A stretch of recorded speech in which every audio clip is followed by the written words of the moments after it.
I was talking to a client the other day, and this client has done a great job of saving and preparing for retirement. They have all of their income needs met by Social Security. They have a multi-seven-figure portfolio, a few $1,000,000 in their retirement portfolio. They're perfectly squared away. They can meet all their retirement needs and then some. Now, this client had recently done a home addition. They had expanded their home, and they were talking about furnishing it. Now, for perspective, I think most of us would consider home furnishings more or less an essential expense. Sure, you can live without it, but kind of essential, kind of something that you need for a home, especially if you can afford it. Now, I was talking to them about this, and they shared with me, they said, we're struggling with this because we don't want to waste money. Now, I'm going to remind you, this client had a few $1,000,000 in their portfolio. Their Social Security needs met just about all of what they needed to spend in retirement. They don't have a mortgage on their property, yet they were struggling to furnish their home because it felt like a waste. So I was thinking about this, and I wanted to record an episode both with what I shared to that client as well as just higher level principles. Now, as we do this, today's episode has very little to do with numbers. It's attached to numbers, but more so incidentally. This has little to do with the actual numbers, the actual nuts and bolts of preparing for retirement, and instead it has everything to do with our mindset in retirement. And today's episode may hit home with a lot of you. Some of you may not be able to comprehend how anyone could think or feel some of these ways that we're going to be talking about, and that's okay. But for those of you that it does hit home with, I want to reframe the way a lot of you think about your portfolio, the way you think about retirement, and maybe even the way you think about your life to a lesser degree. Because I'm going to go back to this client and this client's story of we don't want to waste money. None of us want to waste money. We don't want to waste a precious resource. It feels irresponsible. It feels wasteful. It feels scary even, especially if we have the scarcity around money and not necessarily knowing where the next dollar is going to come from. So waste can be a very bad thing. But here's what I want to unpack a little bit. I want to start almost from a first principle standpoint of reminding us all that money itself does not have any true intrinsic value itself. Now, before you go there, this isn't a conversation. This isn't a podcast episode about fiat money versus gold standard. That's typically where people go when they talk about store of value and what's actually backing money. No. When I say money doesn't have any true intrinsic value itself, what I'm saying is that money is simply a store of value in a medium of exchange. What do I mean by that? Well, let's assume that you are a software engineer and you want to take a trip to Hawaii. You're not going to call Hawaiian Airlines and offer your services in exchange for a round-trip ticket. No, that's what you offer money for. Money is an exchange of value. You are going to get paid by your employer to the extent that they value your services as a software engineer. You're going to get paid in money. That money is a store of value, and then you exchange it for things that you want. In this case, a flight to Hawaii. Now, that's a very basic and simple example, but what do I mean by that? The money in this instance is simply a store of value, and it's a means of exchange. It's a medium of exchange. So here's the problem. That sounds obvious. So obvious that some of you are thinking that this is maybe the weirdest episode I've ever recorded. Well, I state that because the problem is when we go from thinking of money as a store of value or an exchange of value, we wrongly begin to think that money has value in itself. So we must remember that money has no intrinsic value outside of what it can be exchanged for. So when my client told me, she said, I don't want to waste money. This is what I told her. I'm going to call her Sarah. I'm going to say, Sarah, you know what? You are actually wasting a tremendous amount of money by not furnishing your home with the furnishings that you want. And here's what I mean by that. Your money balance is going to continue to grow. Your seven-figure portfolio, your healthy seven-figure portfolio, that's likely to continue growing for the rest of your life because you're not going to need to spend all that much of it to meet your needs. Your seven-figure portfolio could very easily be an eight or even multi-eight-figure portfolio by the time that you retire. And from that standpoint, you have preserved your money, but you have wasted it, in my opinion. You have wasted it because you never actually exchanged it for the goods and services. You never actually exchanged it for what you wanted. So by not quote unquote wasting your money on these furnishings, you're actually wasting a significant amount more money because as we run your projections, you're more than likely to not only meet all of your needs throughout retirement, but have a big giant portfolio left at the end of it. And if that portfolio simply goes with you, if we go back to money and its actual purpose of being an exchange of value, you never got to exchange it for anything. You worked for it, you saved it, you invested it, you grew it, you did all those things right until it actually came time to use it. And if we think that money itself is the be-all end-all and that has value in of itself, we've missed it. Because its value, again, is only in terms of what we can exchange it for. What we can exchange it for in terms of experience, in terms of things, in terms of giving, in terms of the things that we can do to increase our quality of life and the lives of those around us. So that's what I shared with Sarah. I said, Sarah, I know you don't want to waste this money.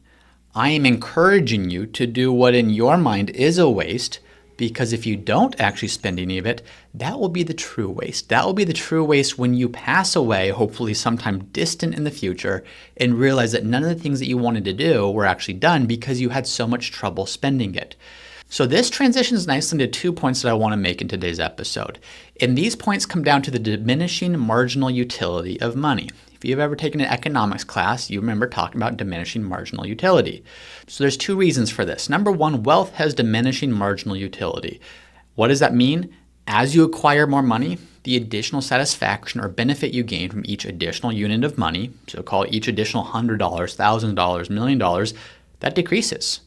Now this makes sense. We all know that if you're making less money, if you get a little bit more, it feels way better than if you're making a lot of money and get a little bit more. So if you're making $51,000 a year and it costs $50,000 to live, well then basic math shows us there's only $1,000 of discretionary income in that example. And if you only have $1,000 of discretionary income in a year, for example, and someone hands you a $100 bill, that feels really important. That feels really big. And the importance of saving that and preserving that and growing that is pretty significant in this example. But if you're making $500,000 a year and you only need $50,000 to live, someone handing you a $100 bill is a nice gesture, but it's not going to change your life in any material way. That's because of the diminishing marginal utility of those dollars. This is the principle that as your wealth grows, each additional dollar saved, each additional dollar received has less and less marginal impact. Now here's the thing. Many people who are wealthy today, many people who are retiring today, they are approaching retirement with almost this learned frugality, meaning when they first started out in their careers, they weren't necessarily wealthy. In fact, many of them were far from it. They weren't wealthy, but they lived frugally. They lived within their means. They prioritized saving, they prioritized investing, and they learned this mindset that you must save and you must live frugally. There's nothing wrong with that. But as they get older, as they approach retirement, as that sense of scarcity lessens, that mindset stays the same. I've told this story before, but my grandma, she's in her 90s now, and she grew up in the Depression.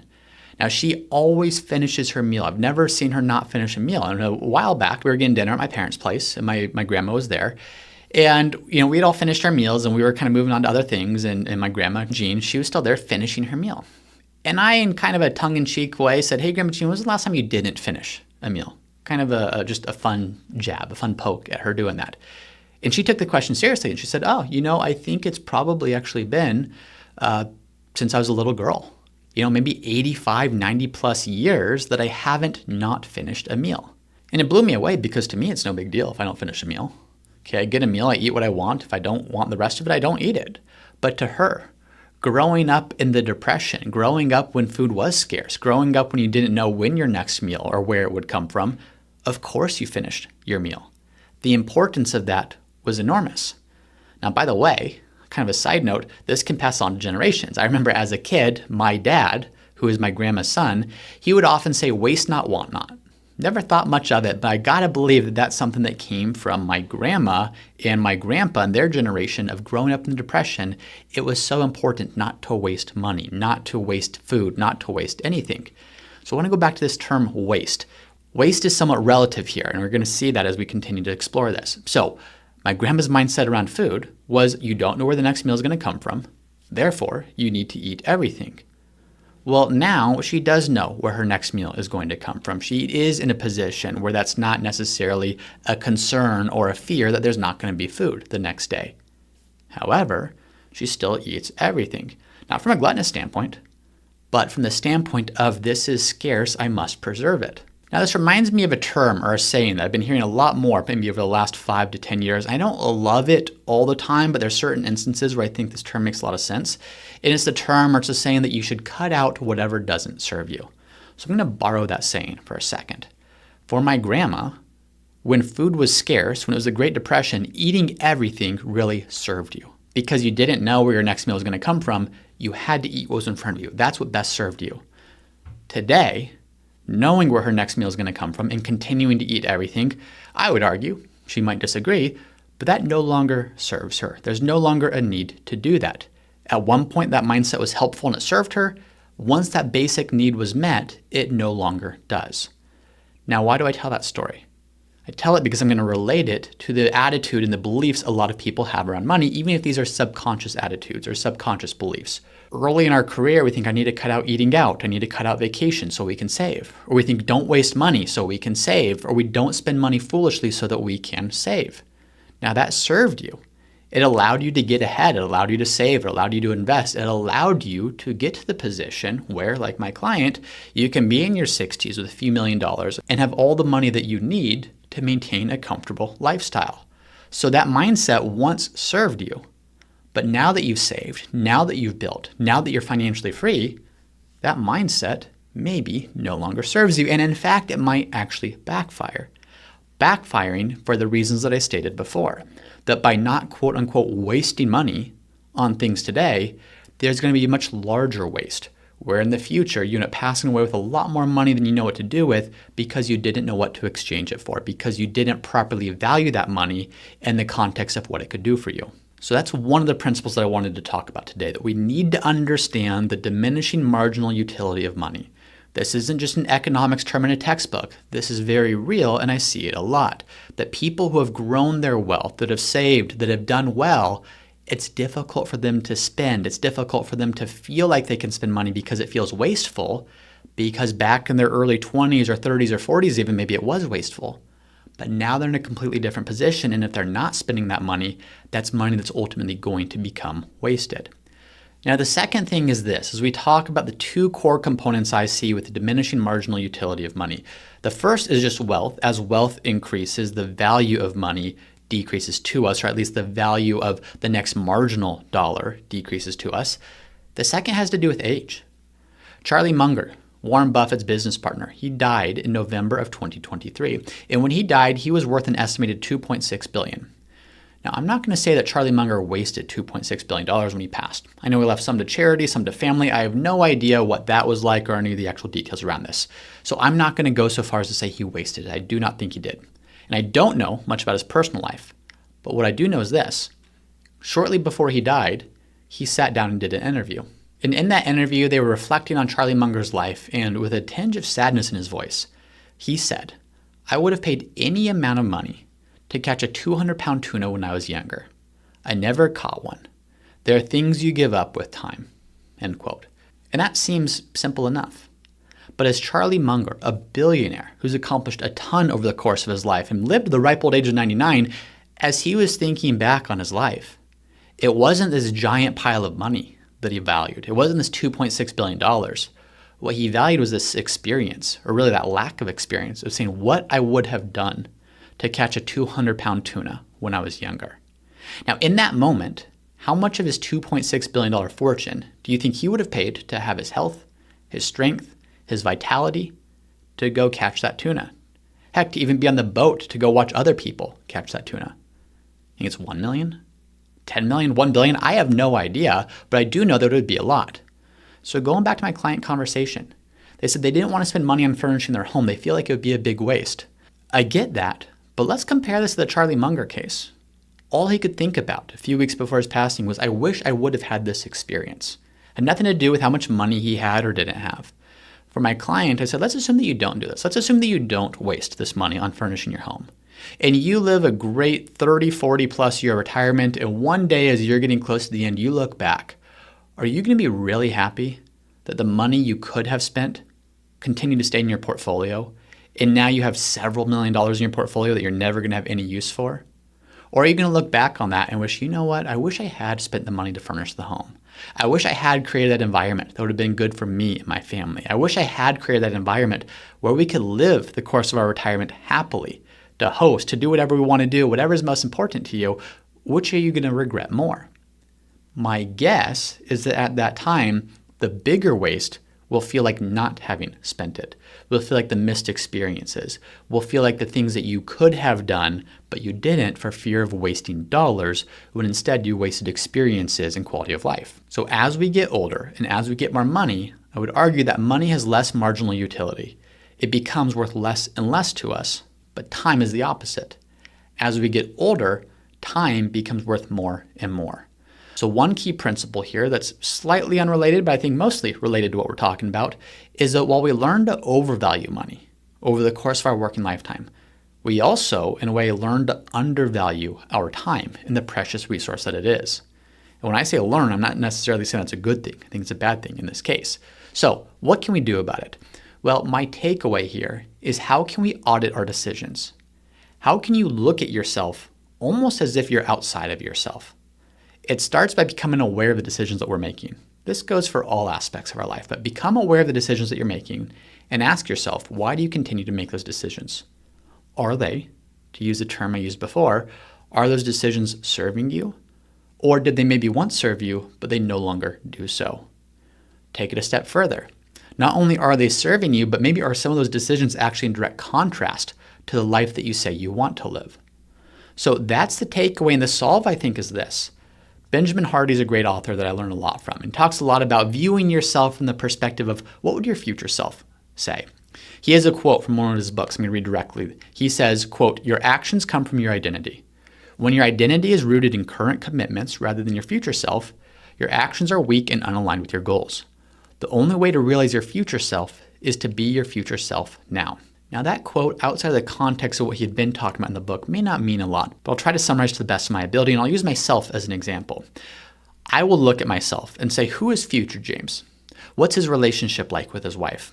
What's his relationship like with his kids? What is he doing to live out his personal values? Then I'll look at my current self, the current James, and what I do today. And I'll say, am I prioritizing the types of things that will lead to that type of a relationship with my wife? That will lead to that type of a relationship with my kids?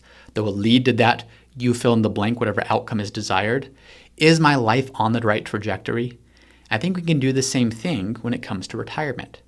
When we look at our future self, psychologically, it's like a completely different person than us. So if I was to go back to my client, we're going to call her Sarah. Sarah, look at your future self.